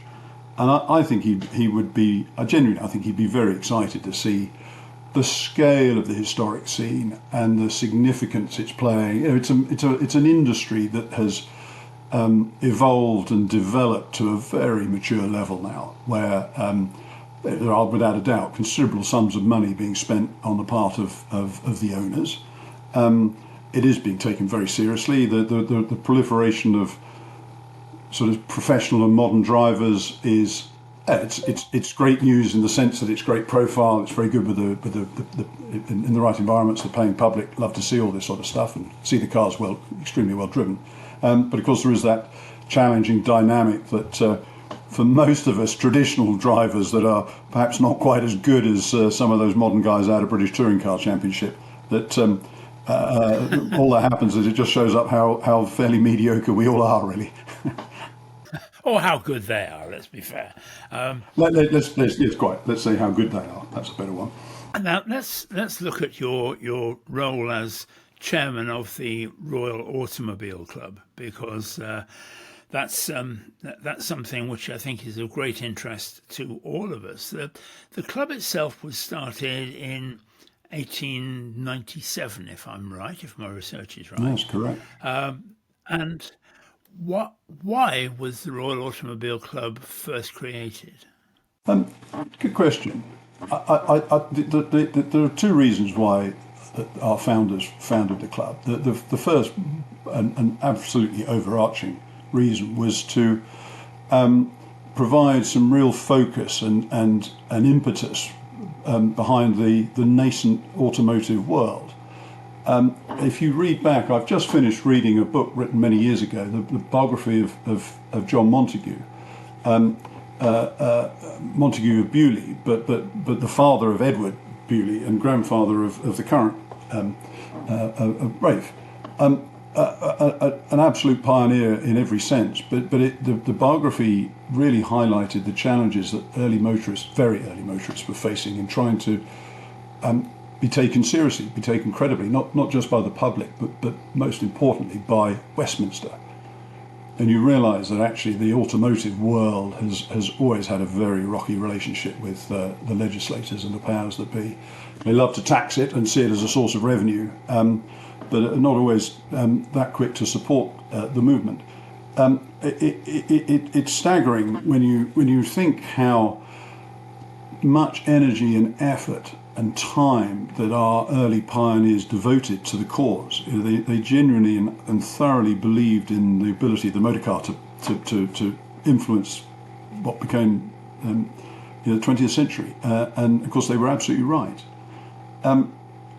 When you talk about the Royal Automobile Club, because we now reside in a I think by anyone's measure, a magnificent clubhouse in Pall Mall. Obviously, we have the country clubhouse down at Woodcote Park as well. But just to talk about Pall Mall, it is a magnificent building by anyone's measure. But the building was commissioned by the members and paid for basically by the members, commissioned in 1908 and opened in 1911. And when you see the scale of the building, you have to marvel at the confidence of those early members in the future of the automobile. There cannot be a bigger statement than the building they put up in which to celebrate it. So the major strand of why they formed the club was absolutely to be a forum in which they could get together and discuss and plot and plan how to promote the motor car. And of course, out of that, the Royal Automobile Club very quickly became very highly regarded as the institution to be relied on for the arbiter of regulations and right and wrong and what is best in the industry, and very quickly became effectively what became the governing body of motorsport. The Royal Automobile Club Motorsports Association, the MSA, as was now Motorsports UK. Today it's a wholly separate autonomous body with a very close relationship, I have to say, to the RAC, a very warm relationship, but they are these days a separate body. But for most of the 20th century, the club was the governing body of motorsport, amongst many other things. The other strand, though, was perhaps more selfishly just a place where like-minded souls could get together and socialise and share ideas. And of course that still holds absolutely true to this day. And for those listeners who are familiar with the Royal Automobile Club, I think would recognise how successful the club is as a venue in which you can socialise with like-minded people and relax and discuss the issues of the day. Oh, absolutely. I mean, it's a tremendous building, and you also, as you mentioned, got the second clubhouse, Woodcote Park, which is not very far from London, and that also is a tremendous facility, I suppose. Yes, Woodcote Park is a beautiful venue. It's quite different to Pall Mall. Pall Mall is every bit the town centre, city centre location, middle of St James on Pall Mall. Woodcote Park's only about an hour away down towards Epsom, bottom side of London, and you're almost in the country. We have two magnificent championship standard golf courses there, so about 400 acres of land and a magnificent clubhouse itself. Very different, much more relaxed dress code, much more sort of very popular weekends. Obviously golf is a huge thing down at Woodcote Park. But again, a great setting for motoring events, and in fact, after taking us 128 years to get there, but as a club we actually ran our first concours at Woodcote Park back in July to great acclaim, I'm pleased to say. But yes, so as a member of the club, we are very well looked after. And at both of those venues, what we would now call the memorabilia is mind-blowing. It's incredible, the stuff which is on display in both of them and all over the place. Yes, it is. Of course, if you're in there on a virtually daily basis, it's easy to take this stuff for granted. It's for most of the 20th century, the history of the motor car and of motorsport and the history of the Royal Automobile Club were one and the same. Nothing really happened in the automotive world that wasn't either under the control of or of the influence of the Royal Automobile Club. Less so these days, to be fair, in the modern age. So if you just take our trophies, we have a prodigious array of trophies from. Obviously, we have many other activities outside of motoring, the chess and backgammon, golf. Obviously, squash is a very large part of life at the club. And in fact, talking of history, I actually only realised or discovered quite recently that the Royal Automobile Club has an enormous role in the development of squash in the world. And that the rules of squash that are played today were written at the club. Wow. And in fact, the notion of a doubles court was evolved at Woodcote Park. So we actually have an enormous role to play in squash, amongst other things. So everything the club's ever done, it's taken very, very seriously.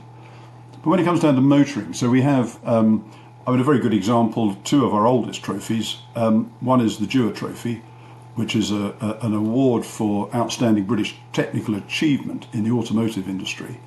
It's awarded in theory every year, providing the committee are happy that the participants, the recipients are worthy enough.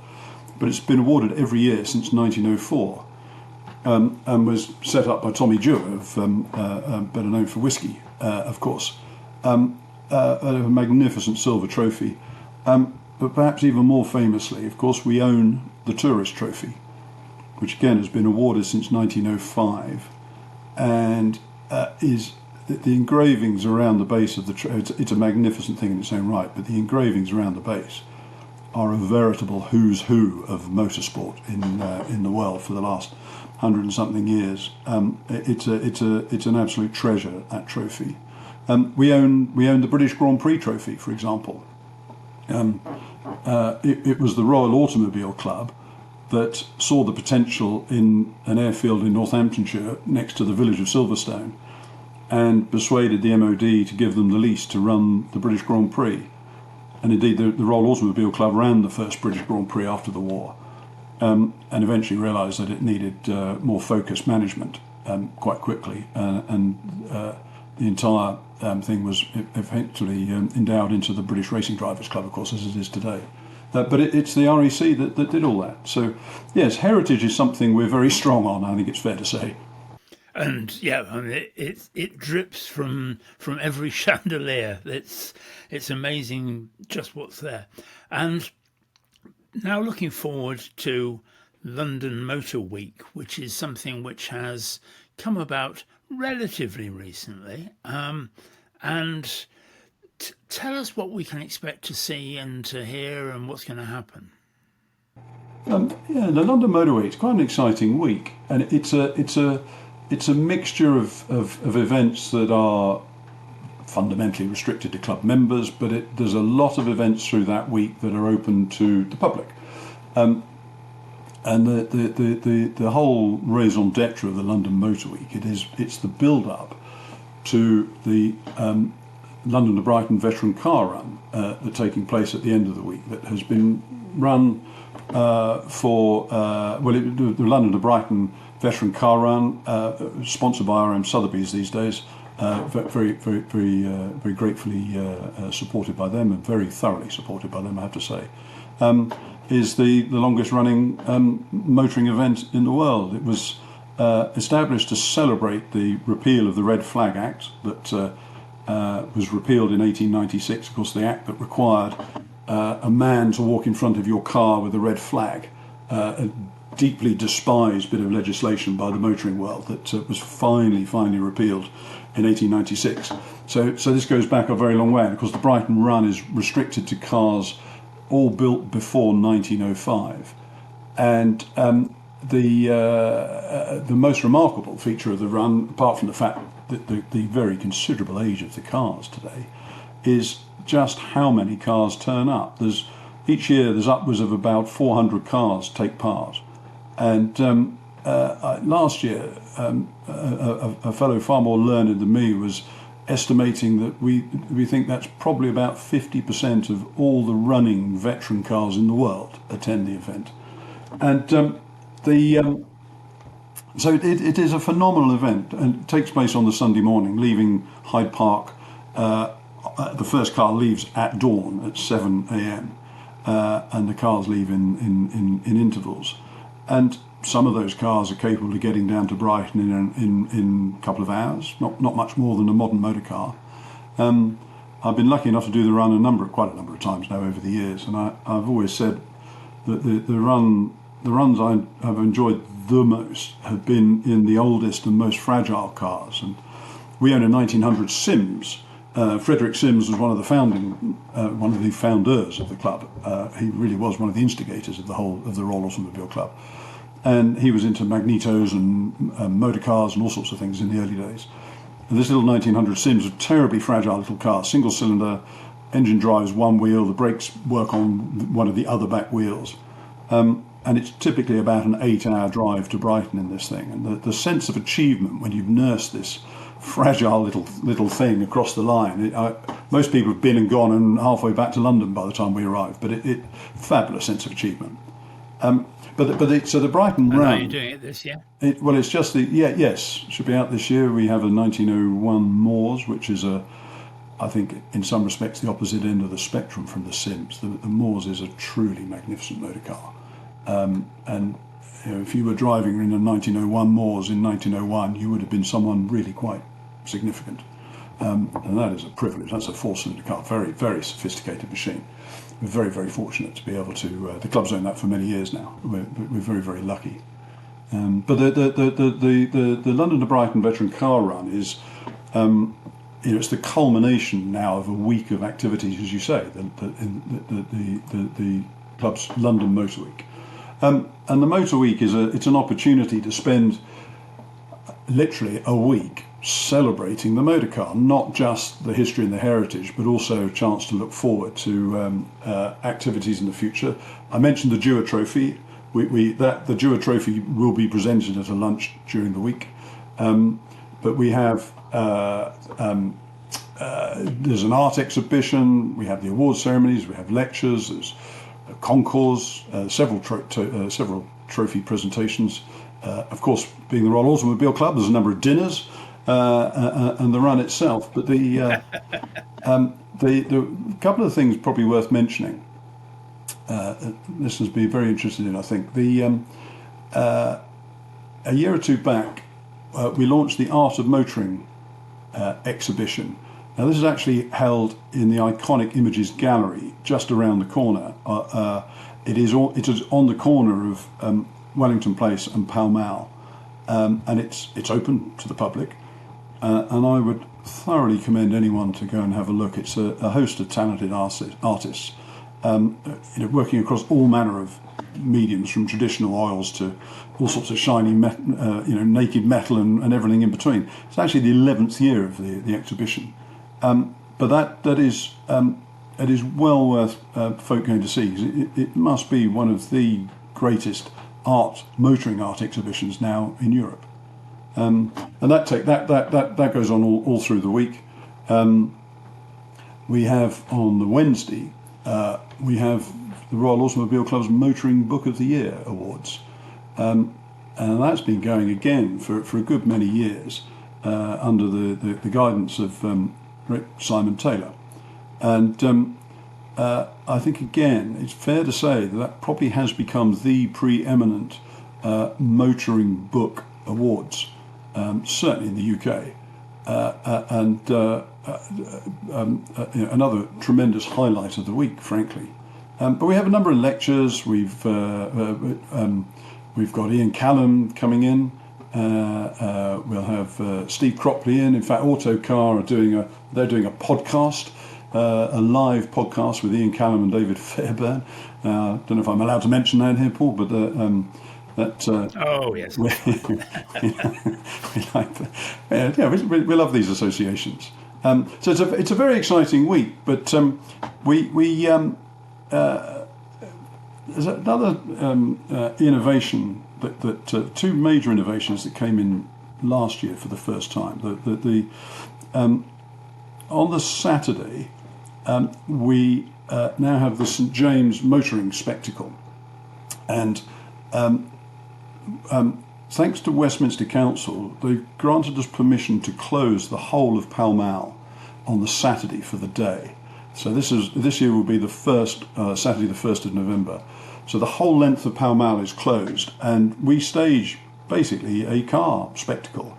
Everything from 1901 Moors and other veteran cars right the way through to modern hypercars and everything in between.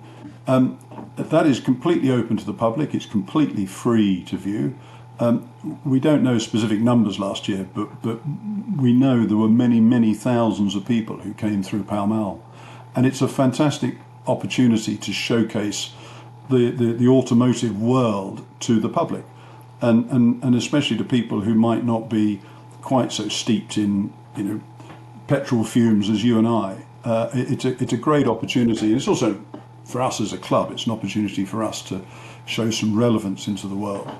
And as part of that, actually, with Westminster Council, we had the Westminster Lions, the students' photography workshop on the Friday, where we opened the clubhouse to hordes of students from various schools in the Westminster Council area on this photographic project. I have to say, it was delightful. The entire club was ringing to the sound of the kids rushing around, terribly excited but terribly focused as well. And it was it was not a normal day in Pall Mall, I have to say, but it was wonderful to be able to do that and to open the place up again. And we're all very conscious that how do we encourage the younger generations? How do we get the next generations in? And there's no magic wand, is there? I can't help thinking it's beholden on all of us to do every little thing we can do to help expose the next generation to the motor car in whatever guise, old or new.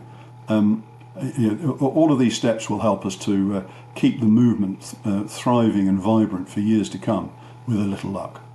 Duncan, I could talk about all those things and lots more for a long time, and I do hope that you will come back on the show and we can explore some of the other things that the whole Royal Automobile Club stance is about, because I'd love to know where it stands going into the 21st century now and those sorts of things. So I hope you'll come back and talk to us again very soon. But for now, I hope that the weather is kind to you and to the other participants on the London to Brighton run, and of course all the thousands of people who will be lining the route as well, which I think is a tremendous testament to the event itself. All of this information will be on the Historic Racing News Facebook page.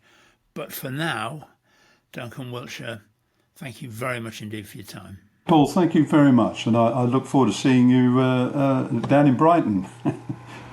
You're listening to the Historic Racing News Podcast. Great info from Duncan there. He's quite a guy. Oh yes. I've known him for a very long time, and obviously we didn't get time to talk about it, but he was the man who started and drove Motor Racing Legends as event organisers. Until he sold it last year. So behind all that as well. Wow, that's fantastic. Now, we do have some sad news, and the Roll of Honor for 2025 continues to grow. Leo Hendry passed away recently. He was in Switzerland and passed from assisted suicide. He was a former Le Mans winner. In 2003, he finished second.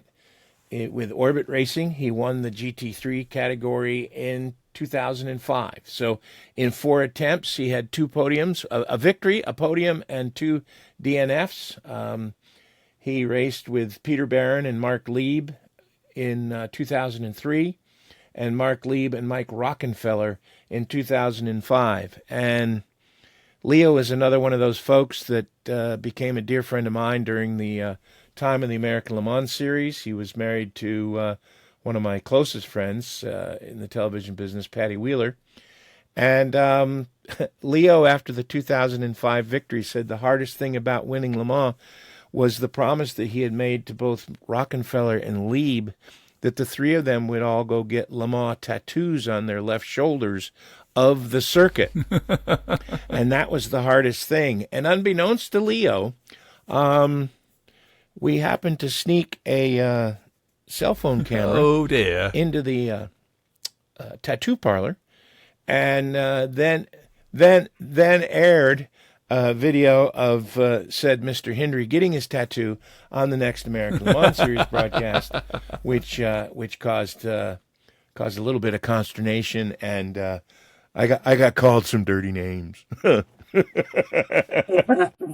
Leo was more than just a race car driver. He was a political activist, and he was an entrepreneur. One description called him a serial entrepreneur. His original fortune came as part of Malone's TCI operation. Malone, you may know, is the money behind Liberty, which owns Formula One. And many of those guys who, at the original purchase of Formula One by Liberty Media, were people that Leo had. They were kind of from Leo's coaching tree. They were guys who had come into the company under Leo while he was there. He also was the head of the Yes Network, which was a sports network devoted simply and solely to the New York Yankees. During that time at the Yes Network, it was joked by many of the employees that the best part about having Leo as CEO was George Steinbrenner couldn't yell at him because Leo had more money than George did. That kind of made him impervious to, I'm going to fire you. Yeah, well, okay. I was looking for a job when I got this one. But Leo was also a political activist. He was very much involved in democratic politics here in the United States. At one point, he was put up as possibly to be the chairman of the Democratic Party. So he leaves behind a daughter, Robin, and of course his wife, Patty. He will be missed. He gave a lot of us that were in and around the American Le Mans Series television career advice that was really good. And he never once tried to tell us how to do our job, but when the series was ending, he was right there to give us a clue as to where we might be able to apply our wares and things to how to keep our powder dry and how to continue to advance. So rest in peace, Leo. He was age 77, and he did live a full and very, very productive life. Well said, Jim. Thank you very much indeed for that, and fine words as we would expect from you. Thank you. There are lots of ways to keep up with historic racing news. Our podcast comes out on the first Wednesday of every month. The 2-hour show includes interviews with drivers and other personalities from years gone by, plus news of historic events like the Goodwood Revival and the Silverstone Festival. And Jim Roller keeps us up to speed on happenings stateside and looks at the activities both on and off the track in the USA. And you can also follow us on our YouTube channel, HRN Chronicles. It's our version of a time machine. We have archive features, exclusive interviews, and behind-the-scenes stories going way back into the history of our glorious sport. Plus, we keep an eye on the latest classic and competition car auction news.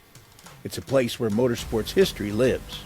And don't forget our amazing Facebook page. With over 1 million views a month, it is one of the leading social media channels for the historic racing fan. We feature tales from years gone by, news from around the racing world, and we also take the opportunity to flesh out the stories we cover on our podcasts with photographs and yet more background information. If you would like to find more editions of the Historic Racing News podcast, try searching Historic Racing News wherever you get your podcasts. The YouTube channel is simply called HRN Chronicles. And just search Facebook for the Historic Racing News page. Now back to the Historic Racing News podcast and Paul Tarsi.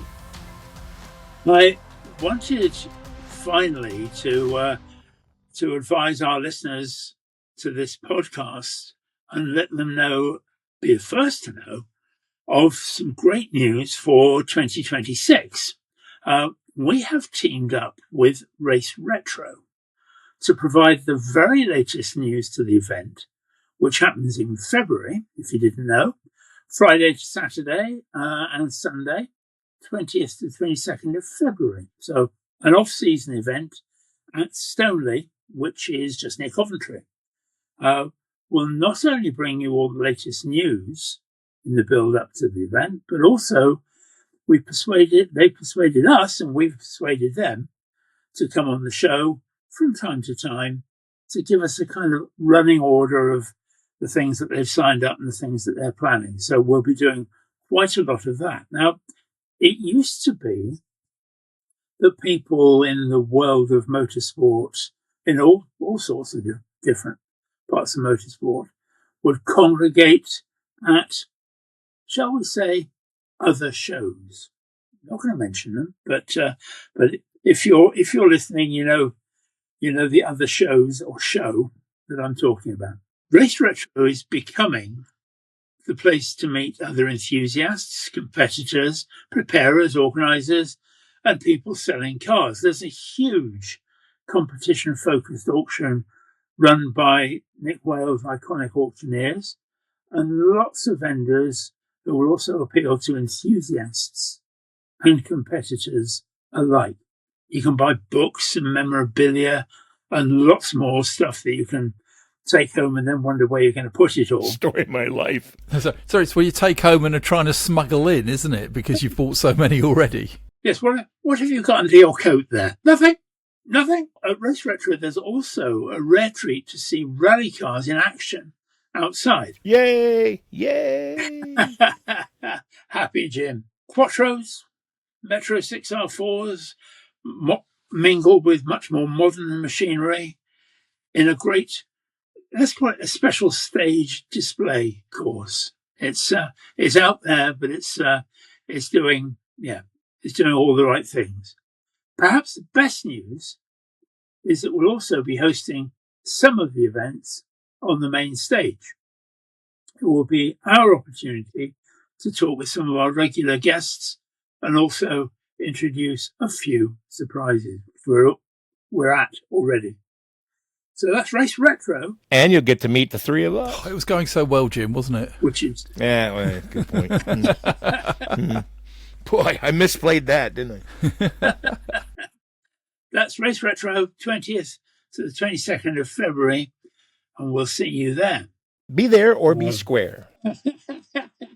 Before we go, Mr. Tarsi, I would like to make a shameless plug for HRN Chronicles, because debuting this past weekend is the first in our Icons series. And it is a look with Brian Redman and Mark Raffoff at the birth of the GTP category in IMSA. It is the first of a two-part birth of GTP. This first part will feature, of course, talking about the Lola T600. Two great icons in this show, Brian Redman and the T600, and you don't want to miss it. That's on HRN Chronicles on YouTube. So it's about 16 minutes, so it's an easy watch, but it's jam-packed with lots of cool stuff. Yeah, we're looking forward to that. And also, of course, there is the Historic Racing News Facebook page with all the news and views, which kind of all the stuff that comes up in between this podcast from month to month, and also a few random things here and there as well. I would like to thank the gruesome twosome of Porsche and the man who also produced the show, Jim Roller, my very own gruesome twosome. Thank you to our guests, Romain Dumas, Alex Brundle, and Duncan Wiltshire, and also a big cheer to Goodwood Road Racing Club for making those interviews with Romain and Alex possible. Hear, hear. Probably the most important people to thank are you, my listeners. Thank you very much indeed. And we never take you for granted. We're always keen to hear what you like, what you don't like. Please feel free to use the Facebook page for any of that. Keen to hear it. But for now, we'll just go away and start thinking about the Jim Clark special that we are going to be bringing to you in November. Ooh, a hint. Jim and I are off to the Jim Clark Museum in just a few days' time, and that we'll be off and we'll be doing the best that we can with that. So we'll come back and tell you all about that. And Paul, I know, is going to be doing some in-depth stuff about Jim Clark and his greatest season, 1965. Looking forward to that. And for everybody, as always, if you have been, thank you very much for listening.